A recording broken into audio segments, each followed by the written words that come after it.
Le 6-9. Listen anywhere. Sur France Inter. La géopolitique avec vous, Franck Matvon, bonjour. Bonjour Amélie, bonjour à tous. On a appris hier que la France avait rétrocédé une première base militaire au Tchad, ce pays du Sahel où l'on observe beaucoup de signaux inquiétants à 2 jours des élections législatives. 8 millions de Tchadiens sont en effet appelés aux urnes après-demain dans ce pays très pauvre, frappé par de nombreuses crises, guerre au Soudan, terrorisme, changement climatique. Ce sont les premières législatives depuis 2011. Les autorités ont eu à chaque fois de bonnes raisons de repousser le scrutin. Menaces djihadistes, Covid, puis la transition entre le président Idriss Déby, mort il y a 3 ans, et son fils Mahamat qui lui a succédé. Les Tchadiens ont en revanche pu voter lors d'élections présidentielles, l'occasion d'offrir cette année une légitimité par les urnes à l'héritier élu avec 61% des voix au printemps. L'opposition avait alors dénoncé une farce électorale.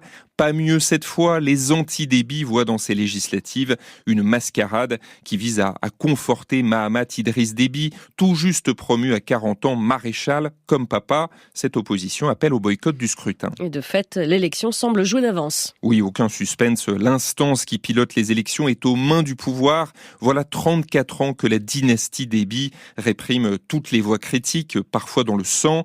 Exemple cette année, l'opposant à la présidentielle le plus crédible a été tué par des militaires 2 mois avant le scrutin.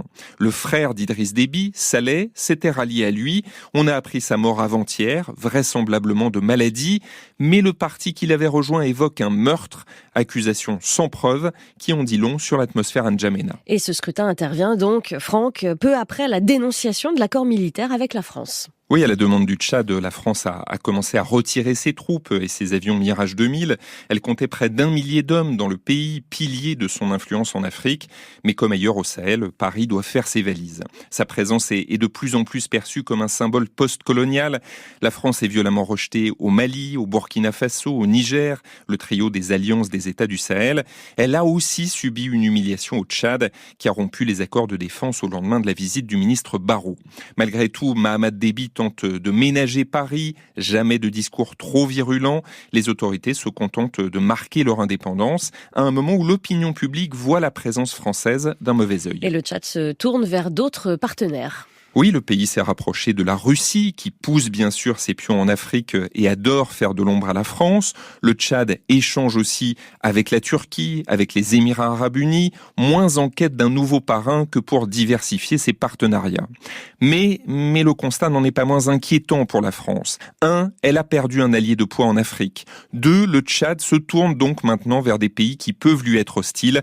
3, le régime semble encore se durcir, comme pourraient en témoigner les élections après-demain. Merci Franck Matvon.